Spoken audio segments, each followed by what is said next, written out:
Very few ninjas can flex their overwhelming power in just a short amount of screen time. But Hashirama Senju? Well, he's one of them. This man showed up and instantly proved he was in a whole different league. So yeah, a viewer asked for it, and here we are. Time to break down Hashirama's insane strength. But first, huge shout out to everyone who's been rocking with the channel every day. You, and you. All of you. Without you guys, these videos would just be floating around the internet like lost jutsu scrolls. Every view, every comment, every like or share is the ultimate chakra boost that keeps me going, diving into anime, breaking down epic fights, and exploring the Naruto universe. So, seriously, thank you for being part of this journey. Next goal, 10K subs, and I know we can do it. Let's keep pushing forward together.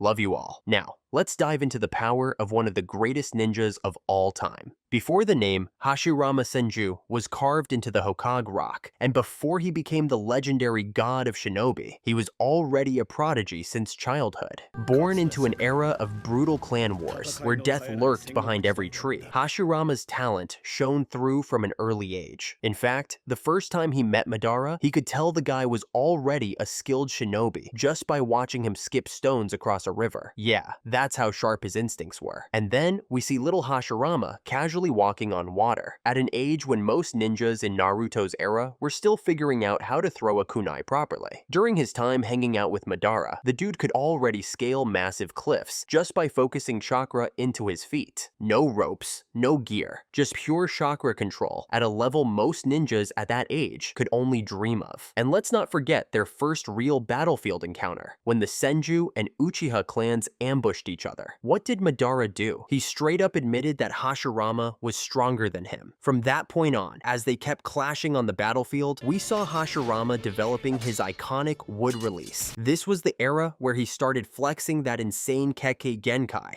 Then came the turning point, Izuna's death. Madara completely snapped. Losing his last brother broke him, and he came back to settle things with Hashirama once and for all. And let me remind you, by this time, Madara had unlocked the Eternal Mangekyo Sharingan. Madara with Eternal Mangekyo Sharingan? That's a whole different monster. If you want to know just how strong he was, check out my How Strong is Madara video. But did he beat Hashirama? Nope. They went at it for an entire day, non-stop combat. And for the first time in his life, Madara hit the ground. That alone is wild. Most elite shinobi would be running on fumes after just a few hours of intense fighting. And Hashirama? Nah, this man was still standing, still throwing out massive wood release jutsu like it was nothing. After a whole day of battling, he looked like he could go another round. And just like that, with the fall of the clan leader, the entire family is considered defeated. But instead of continuing the cycle of hatred, Hashirama chose the path of reconciliation. With a vision that was ahead of its time, he convinced Madara to compromise, and together they founded a village where clans could live in peace. And on his own, he built an entire village, complete with homes, defenses, and a full infrastructure, a feat that, even from a modern perspective, still leaves people in awe. A Kage isn't just about protecting the village. Hashirama literally created it from scratch. However, after the Leaf Village was established and Hashirama became the first Hokage, Madara started to feel discontent. He feared the Uchiha clan would be oppressed by the Senju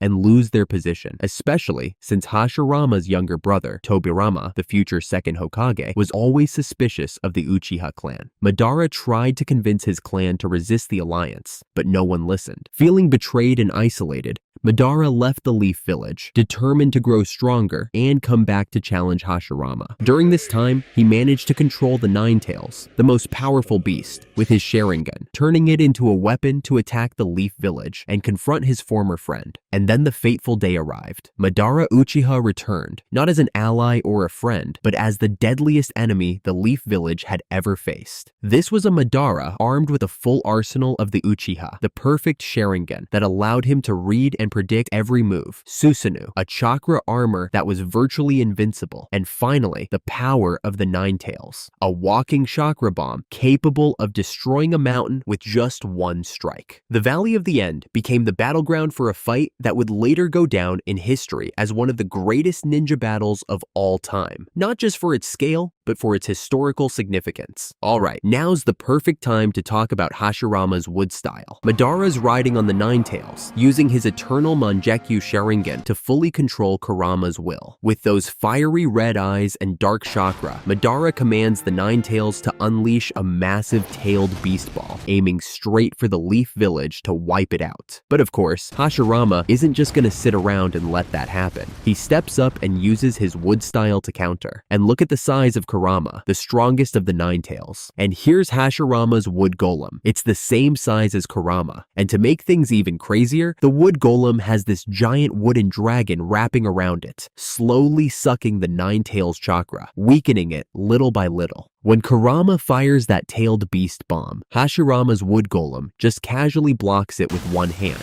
and even almost turns the bomb around to smack the Nine Tails back.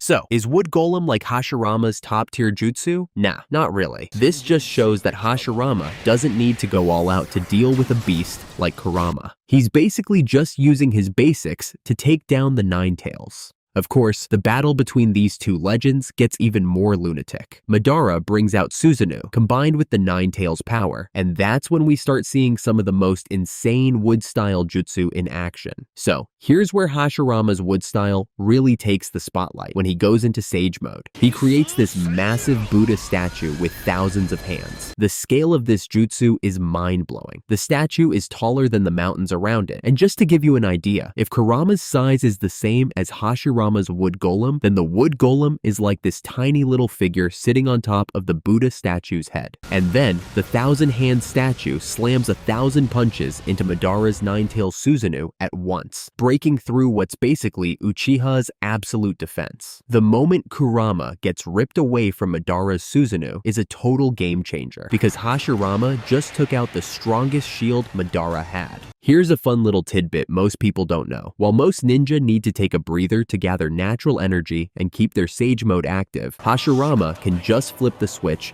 and activate Sage mode instantly. What's more, he can keep moving on his wooden structures while still maintaining the mode. This gives him crazy flexibility on the battlefield, where he's able to attack from all angles while constantly pumping up his power with Sage mode. Now, in the heat of battle, there's probably no clearer sign of the power gap between Hashirama and the rest of the ninja world than his ability to control the tailed beasts. While Madara has to rely on his eternal Mangekyou Sharingan, a seriously powerful dojutsu, to control Kurama, Hashirama just uses his wood style to do the same thing. After Susanoo gets punched into oblivion and Kurama gets exposed, Hashirama's wood golem jumps down from the Buddha statue's head and pulls off the Kakuan entering society with bliss-bringing hands, placing his hands on the Nine Tails, freeing it from Madara's control and forcing it to sleep. And how does the battle end? Well, both of them are basically running on empty chakra, throwing down with taijutsu and weapons until they can't go any further. So, while Madara's out here swinging his legendary gunbai, this giant war fan that can reflect pretty much any attack, Hashirama, he's just using a regular sword. And this right here is the perfect contrast. The guy doesn't even need fancy weapons to show how strong he is. It really shows off his taijutsu skills. The Uchiha clan is known for being amazing at hand-to-hand combat and weaponry, but Hashirama, yeah, he's not just keeping up with Madara, he's probably even better at it. Now, the real turning point comes when Madara, completely drained and unable to activate his Sharingan, loses his biggest advantage. Hashirama, though, despite being exhausted himself, still has enough strength to use his wood style and create wood clones to distract Madara, then hit him with a fatal blow from behind. Okay, sure, Madara pulled the classic Izanagi trick to escape death, but what's insane is how tough Hashirama was throughout the whole battle. And then, when the Nine Tails itself couldn't even phase Hashirama, how could the other tailed beasts even compare? These chakra beasts are ridiculously strong, so much so that they scare the entire ninja world. But Hashirama just grabs one like it's no big deal, splits it up, and hands it off to the villages like he's giving out puppies. Honestly, if Hashirama wasn't such a peace-loving guy and actually used the tailed beasts for war purposes, the entire ninja world map might just be one big fire country. All in all, wood style is ridiculously OP.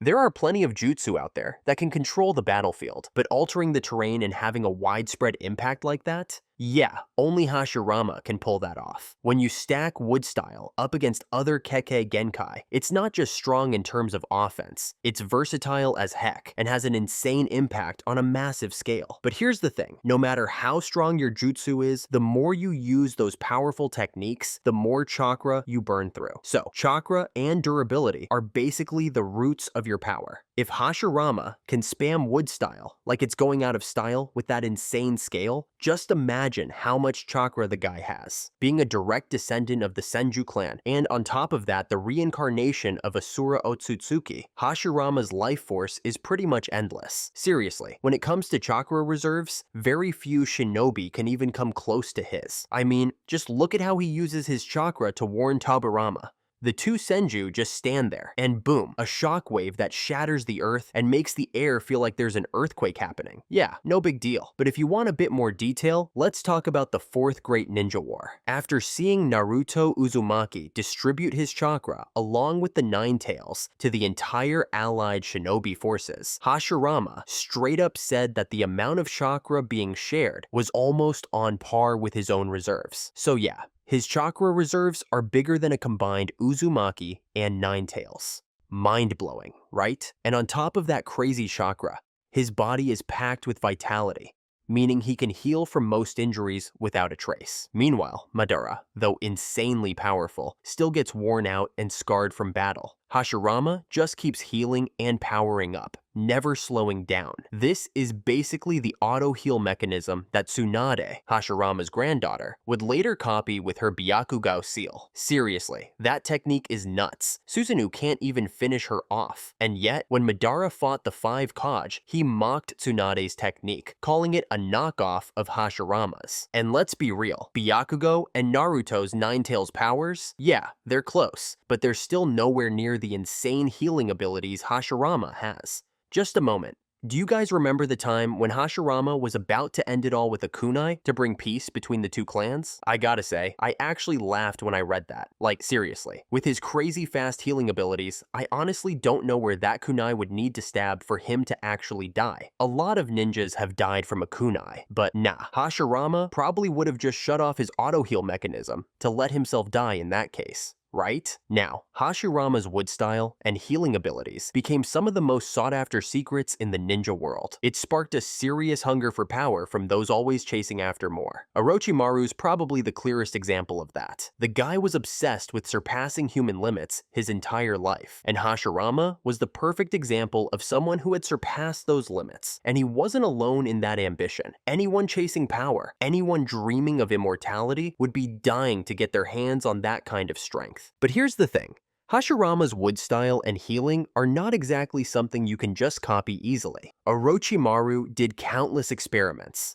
especially on children, trying to figure out how to implant Hashirama's DNA into other bodies. And the result? Pretty much all of them died. A regular human body just can't handle the massive power of that superior genetic material. Of course, not everything was a failure. A few lucky ones survived, and that's how we got Yamato, one of the rare few who can actually use wood style after all those experiments. Honestly, this guy is really something. He can create wooden structures and even control the power of the tailed beasts to some degree. That's actually why Tsunade asked him to lead Team 7 for a while. But his abilities are nowhere near Hashirama's level. The gap between the original and the copy is just huge. It's not even fair to compare them. Hashirama literally created a village out of nothing, grew forests with wood style, and went solo to catch tailed beasts. And what does Yamato do? Most of the time, he's just using wood style to hold Naruto back when Nine Tails goes wild, and the wooden structures he creates aren't exactly massive. Later on, we see Obito and Madara using wood style as well, and yeah, they're way more powerful than Yamato or Danzo ever were. Obito Uchiha got his wood style by implanting Hashirama's cells after his accident on the Kanabi Bridge. His wood style is more practical and straightforward, focusing mostly on basic offensive techniques and reinforcing his body in battle. This power mainly supports his Kamui, but it lacks the creativity and depth of Hashirama's abilities. Plus, it's easy for faster opponents like Minato to outmaneuver him. Then, during the Fourth Ninja War, Obito uses wood style more, and on a larger scale, but again, it's mostly just direct attacks and piercing strikes, nothing too fancy. On the other hand, Madara Uchiha took wood style and combined it with the godly power of the Rinnegan and the Ten Tails. Unlike Obito, Madara actually studied wood style in depth and developed unique techniques